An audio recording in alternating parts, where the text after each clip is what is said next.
Today we're talking about, is the universe a machine that's learning?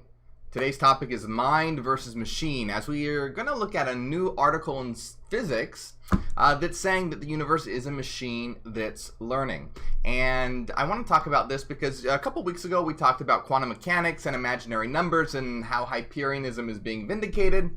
And this is another sign, another step in the right direction, but still very far away. Because you see, science says that the universe is, as we're going to see as we look in this article, that the universe is a machine that's learning. Now you have religion that says that the universe was created by a perfect God. But what do we say? Well, the universe isn't a machine that's learning, and it's not created by a perfect God. Rather, we are God that is learning. So even though, science is coming closer and closer, they're still way off the mark. And the thing to understand is, what does religion do? Religion posits an external God outside of themselves, something apart from them that they worship. Well, now what is science doing? Science is positing some sort of external ultimate machine. And in a very religious age, people posited an extremely religious idea, the idea of this creator God. Now in an extremely technological age, scientists are positing this idea of a highly technologically advanced sort of artificial organism. And so whatever age a person finds themselves, they project that idea. Carl Jung clearly saw this. Now, that's what it means to be, outside of space and time. We're outside of space and time. Doesn't matter where we are. Doesn't matter the time that we're born in. We're able to see reality for what it truly is. And as you can see, whether it's the religious looking to an external God or science looking to some kind of machine, people always fail to look in the one place where the answer actually lies. And that is within, in themselves. Self-knowledge is knowledge of the universe.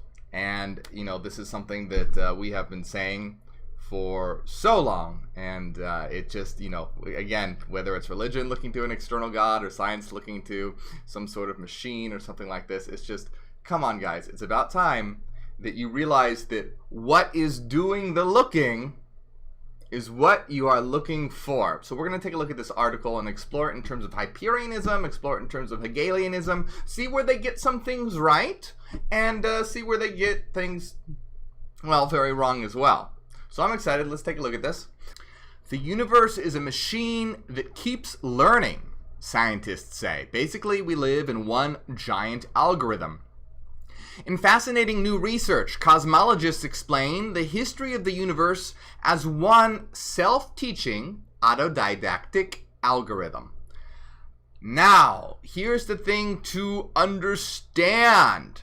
This is, well, let me read a little more. The scientists, including physicists from Brown University and Flatiron Institute, say the universe has probed all the possible physical laws before landing on the ones we observe around us today. Could this wild idea help inform scientific research to come?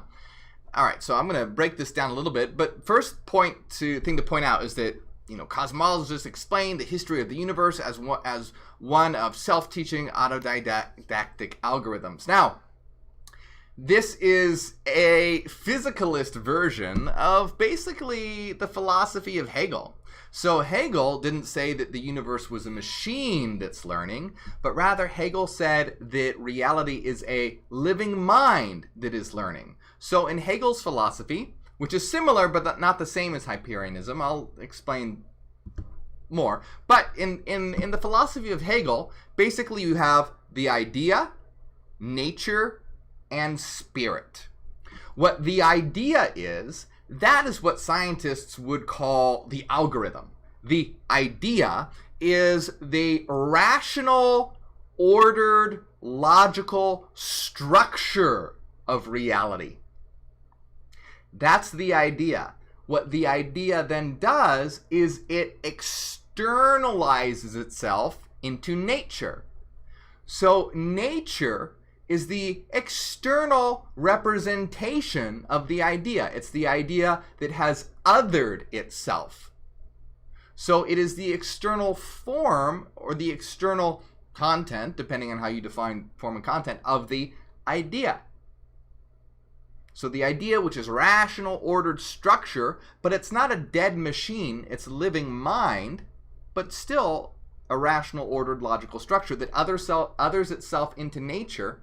Then within nature, it generates consciousness, which is still itself. So when it generates consciousness, it's inserting itself into this othered manifestation that it has generated. And then when those human consciousnesses, they all have their own perspective on reality. In Hegelian terms, this is the concept. And they are going through existence and they are learning about themselves. As they learn about nature, as they learn about the world, they're learning about themselves because they are the idea that has othered itself. They don't know that yet, but they begin to. And when these consciousnesses, that is the universe, that is learning about itself through itself, starts to form a collective with other consciousnesses and form a network, this is what Hegel calls spirit. So spirit is sort of the collective actualization of consciousnesses that are forming a network and become aware of itself for what it truly is. And this is how you have this triadic idea of the idea, nature, and spirit. The idea is the rational structure that then others itself into nature, and then consciousnesses begin to form a network that understands itself for what it is. This is spirit. So, this idea that is supposedly new and groundbreaking is a very old idea that they have made much worse by changing it into something materialist. By, instead of it becoming a living mind, oh, now it's a dead machine. And again, this is just based on their materialist empirical biases. And so in terms of Hyperianism is very similar to the Hegelian idea. There's some differences, but in essence it's the same thing. You have this reality of mind, which is a mathematical idea, which is a mathematical realm, pure frequency, pure mathematics, pure reason, pure mind, that then through a Fourier transform, a mathematical process, transforms frequency information into space-time information. So you have frequency mind that transforms itself into matter and then generates avatars that the minds can then link to and start to explore the world and understand itself. And so you have this aspect of learning. But what is the point of learning? As we're going to see, right? So we're going to keep going. But in this version of materialism, where you have this artificial machine universe that's using algorithms to understand, to learn, why is it doing this? What's the point? Why? How did it start? Why is it doing it? They can't answer any of these questions. We can answer how it started. Well, it's eternal. How is it eternal? Because it's equivalent to zero and it's equivalent to nothingness. And rationally and logically, it's something that must exist. It's completely compatible with reason. It's an eternal necessity based on the fact that it resolves to zero. And also the big question of why. It's because we are evolving towards apotheosis, towards godhood, to complete and total self-understanding. That's the point. The idea others itself in order to understand itself better. It creates this material world that it can then put itself into to be able to understand and explore and see all the different aspects of itself and get to know itself better. Know thyself and you will know the universe and the gods, the ancient aphorism. And in this materialist version, what's the point? Why is this machine learning? Why? No answer. Anyway, so in their research paper, the researchers offer ideas at the intersection of theoretical physics, computer science, and philosophy of science with a discussion from all three perspectives. Here's how it works. Our universe observes a whole bunch of laws of physics, but the researchers say other possible laws of physics seem equally likely, given the way mathematics works in the universe. So if a group of candidate laws were equally likely, then how did we end up with the laws we really have? And see, here's the another thing that's really interesting here. They're saying that it seems like other possible laws of physics could be equally likely, given the way the mathematics works in the universe. So they're basing their idea on mathematics, yet they fail to see the primacy of mathematics. And this is, again, one of the great fallacies of scientific materialism and today's physics, is that all of their theories are based on mathematics, yet they fail to understand that mathematics is a rationalist system. So they are an empirical system that bases their ideas on rationalism, and they fail to understand, though, that mathematics and rationalism is at the beating heart of their system. If you removed mathematics from science and physics, what would you have? You'd have nothing. You'd have alchemy. You'd have an old, failed, flawed system. Their system only works because of mathematics, and they're basing this idea on mathematics, yet they fail to understand the primacy of mathematics, that all of physics is founded on a real ontological mathematical reality, not some kind of abstract fabrication invented by human minds. And again, this is where the main point here that I want to get across is that, as you can see, scientific materialists are inching ever closer, and we saw this the week prior when we talked about imaginary numbers and complex numbers and quantum mechanics. Science and physics is inching ever closer to what we have been saying for years. But even though they're inching ever closer, they are still riddled with fallacies and are years behind. Everything they are saying is what we have been saying for years, and infinitely better.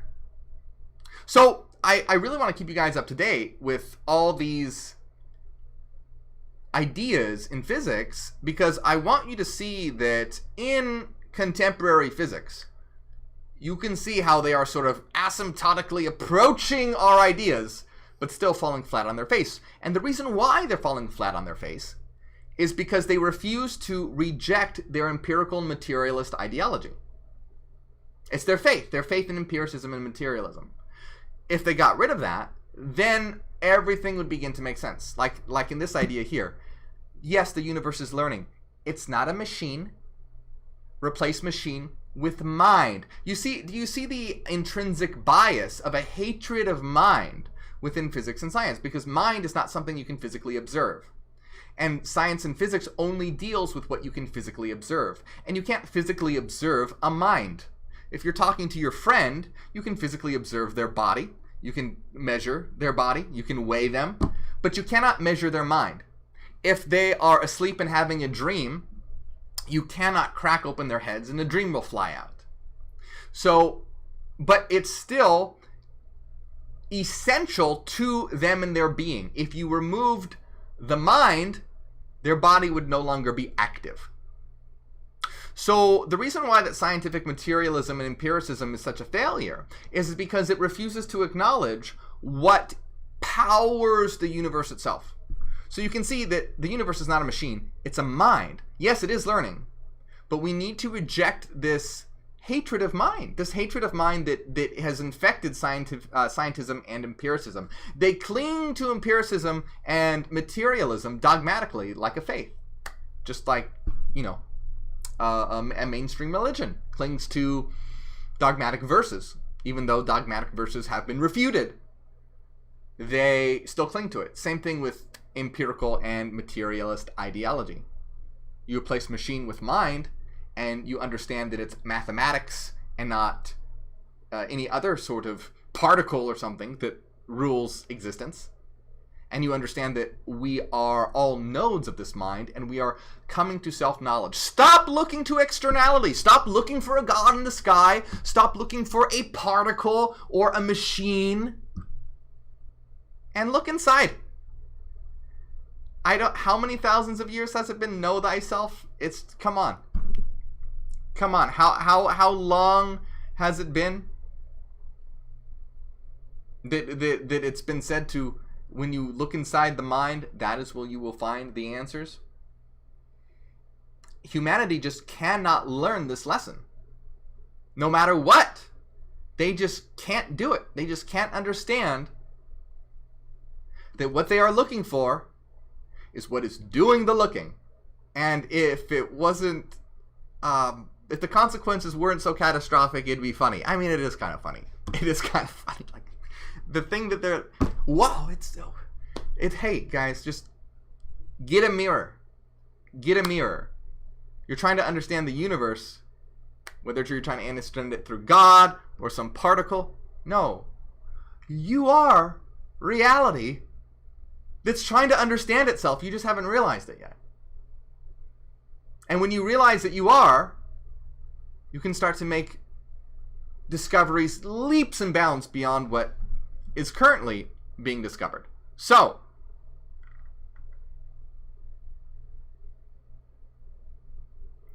the notion of learning as we use it is more than moment-to-moment brute adaptation. It is a cumulative process that can be thought of as theorizing, modeling, and predicting. For instance, the DNA, RNA, protein system on Earth must have arisen from an adaptive process, and yet it foresees a space of organisms much larger that could be called upon in any given moment of adaptation. So we can analogize to the research of Charles Darwin, who studied all the different ways animals specialized in order to thrive in different environments. For example, why do we have one monolithic body of laws of physics rather than, say, a bunch of specialized kind of finches? This is an old question that dates back to at least 1893, when a philosopher first posited natural selection, but for the laws of the universe. In the paper, the scientifics define a slew of terms, including how they're defining learning in the context of the universe around us. The universe is made of systems that each have processes to fulfill every day, they say. Why? Why? Why is it doing this? For what purpose? Randomly? How did this random process generate? Why is this random process occurring? Each system is surrounded by an environment made of different other systems. Imagine standing in a crowd of people where your immediate environment is just made of other people. Each of their environments is made of, well, you and other stuff. Evolution is already a kind of learning, so when we suggest the universe has used natural selection as a part of the realization of physics, we're invoking that specific kind of learning. Does something have to have consciousness in order to learn? You need to carefully define learning in order to make that the case. Organisms and systems constantly show learning outcomes like more success or a higher rate of reproductions. So just to make this clear, consciousness is a loaded term because everyone defines consciousness differently. You talk to a physicist, you talk to a philosopher, you talk to a doctor, and you talk to did I say philosopher already? I probably did. But you talk to any of the you talk to a psychologist, you talk to any of these individuals, and they'll each give you a different definition for consciousness. So the consciousness is already a loaded topic because everyone defines it differently, and you just get mired into semantics. But however, if we define consciousness as explicit self-awareness, you don't need consciousness to learn. You need mind to learn. But mind can be unconscious or conscious. But mind, you can be unconscious and in a state of unconsciousness and still learn. You don't need self-awareness to learn. There are plenty of organisms and creatures that are not self-aware but still learn. But the important thing to understand is that they still have a mental component and a mental aspect. So mind, which is just the inner subjective mode, having an inner subjectivity, is crucial to learning, is necessary for learning. Having explicit self-awareness, that is not necessary for learning. It helps. It is a very effective function that has developed in order to make learning more effective, more optimal, but it's not necessary. One can still learn without explicit self-awareness.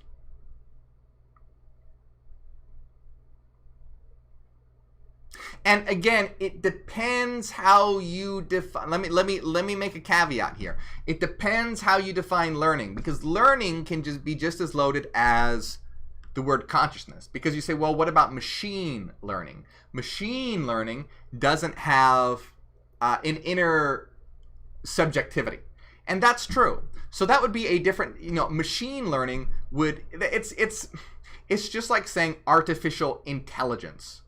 Well, is it really intelligence?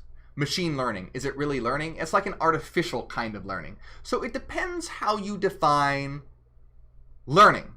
Just like it depends how you define intelligence, and just like how you define consciousness. So if we're talking about machine learning, okay, yes, that does not require a inner subjective viewpoint.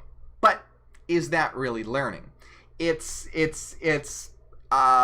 just adapting to preset laws and a preset algorithm, just sort of like dominoes falling over and knocking one or the other. It's a chain of causal laws that are determined, but they're not determined by their own inner volition. They are determined by a programmer. The programmer set everything up and started the causal chain in motion.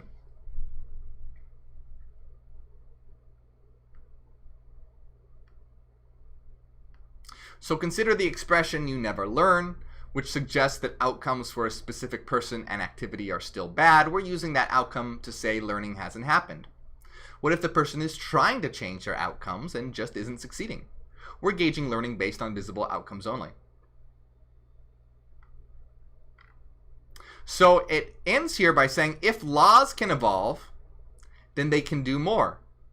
We consider the notion that only a universe that learns its laws can be expected to engender novel phenomena like life and physicists.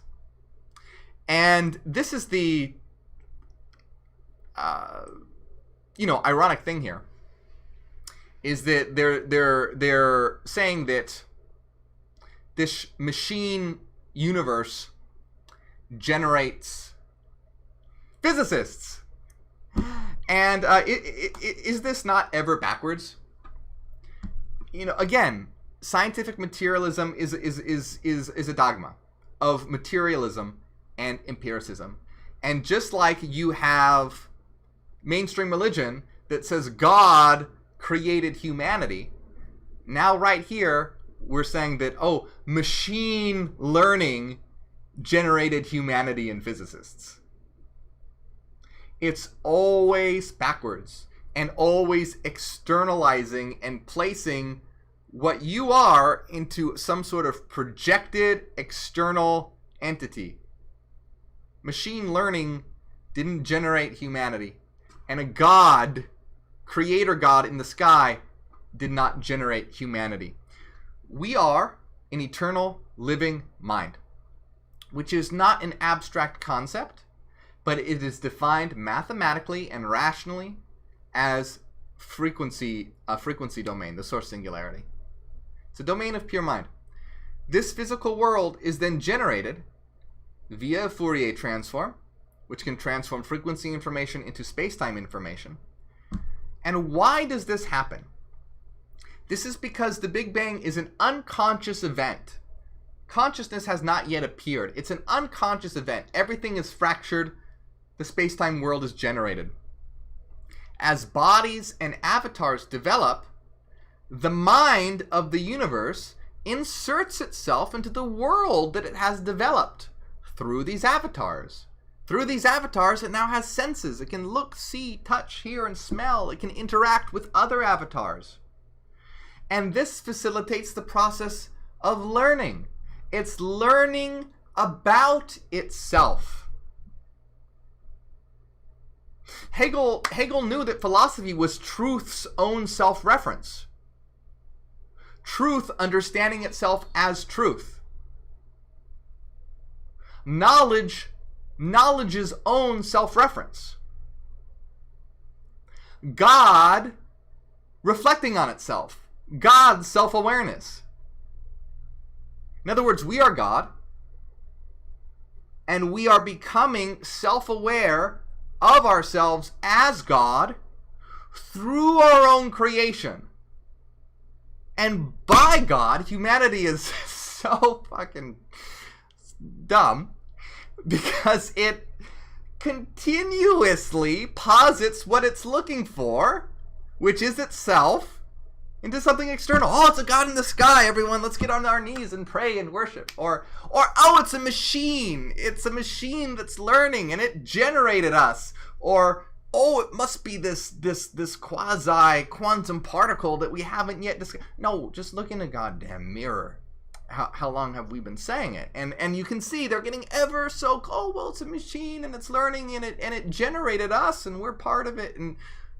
But they are missing the point that all they have to do is jettison their materialist and empirical stance, which is, again, it's pure dogma, and adopt a rationalist reason, mathematical and idealist, mental, idea, view of reality, and then everything fits together. You understand that it's not a machine, it's a mind. And everything else is to, again, in their view, why is this machine doing this?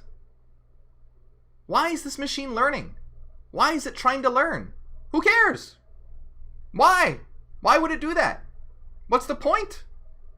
But seeing a system of a living mind, and the philosopher Hegel knew this, is the reason why the material world is generated is for it to actualize itself. For it to understand what it is. It requires the world as its mental playing field that it generated to enter into, to fully learn and explore all of its various aspects.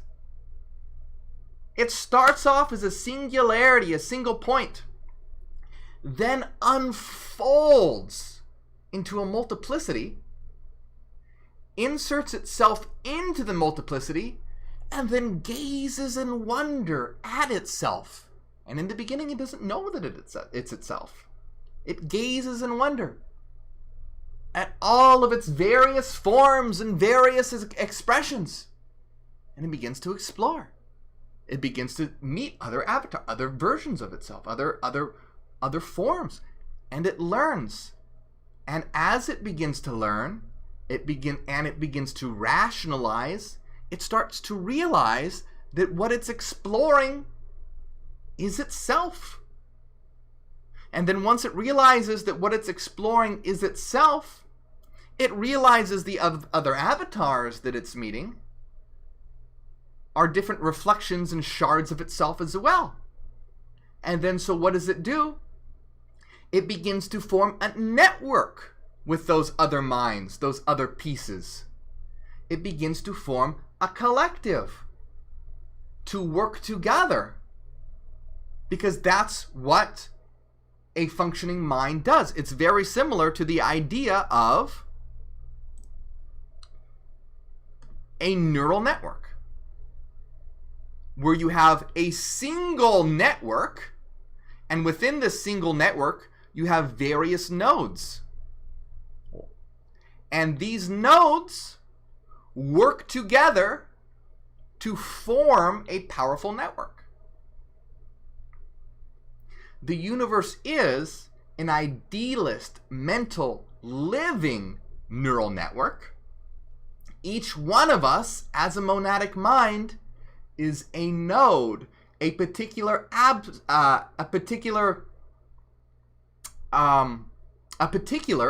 the absolute universal. The absolute universal is the network itself, the entirety, which is expressed in the particular monadic minds.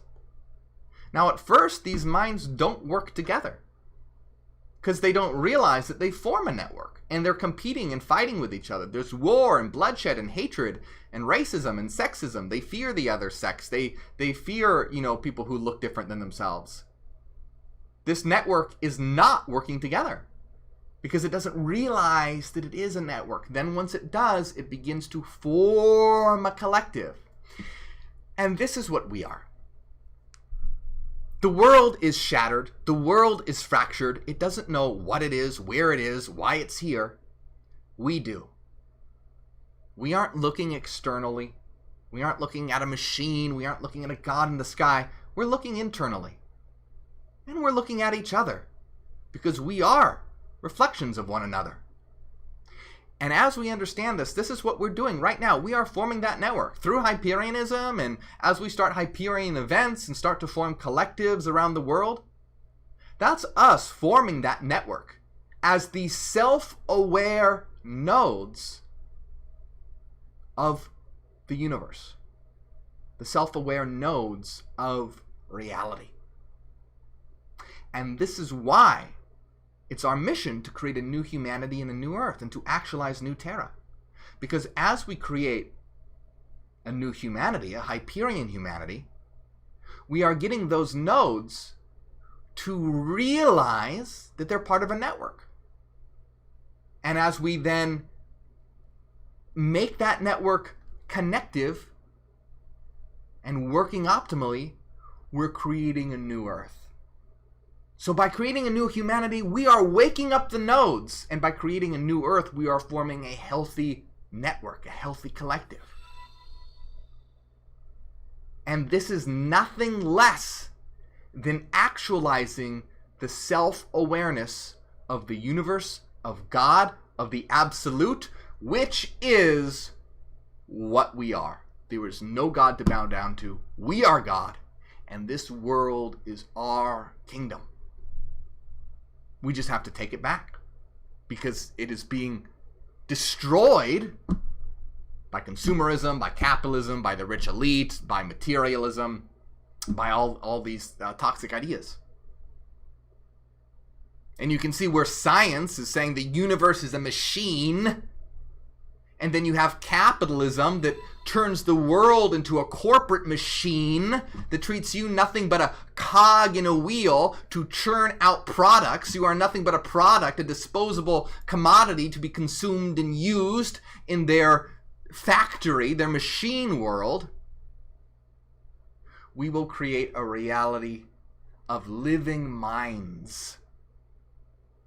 No longer about dead machines, not a machine-like materialist ideology or a capitalist corporate machine-like world, but a living mind where we see through ontological mathematics and Hyperianism that we are living minds, and through new terra where we create a society of the divine where the objective is not consumerism, money, and hedonism and worship of the elite, but rather bringing out the best individual in everyone and making sure that everyone, regardless of sex, gender, age, race, whatever, has equal opportunity, not to survive, but to thrive. I see some comments about this. Yes, the idea is to thrive. Too much this world places emphasis on survival. What kind of, how fucked up is that? We're fighting to survive. Guys, no, we are not in the prehistoric age anymore. This is not tooth and claw anymore. Why are we still trying to survive? This is ridiculous. It should not be about survival. It should not be about surviving. It should be about thriving. It should not be, oh my God, I hope I have enough money to pay rent, and I hope I can, get my health care in order, and I hope I have enough money to see a doctor, and I hope I can put food on the table. Bullshit! Why should we have to worry about these things? No. That should all be a given. And so that life is not focusing about survival, but thriving. Becoming the best version of yourself that you can possibly be. I also want to give a shout out to our top Patreon supporters, White Rabbit, John, Jiwan, Rex, and Neruda, and all our top supporters here. If you don't see your name on there just yet, I'm going to update it in a few days. But thank you guys. You are amazing. Everyone who supports on Patreon. It's how I'm able to do my work. If you do enjoy my work, consider supporting on Patreon. There's a lot of censorship and deplatforming on Facebook and YouTube. Patreon ensures that I can continue to create, and you get access to our weekly secret live streams every single week.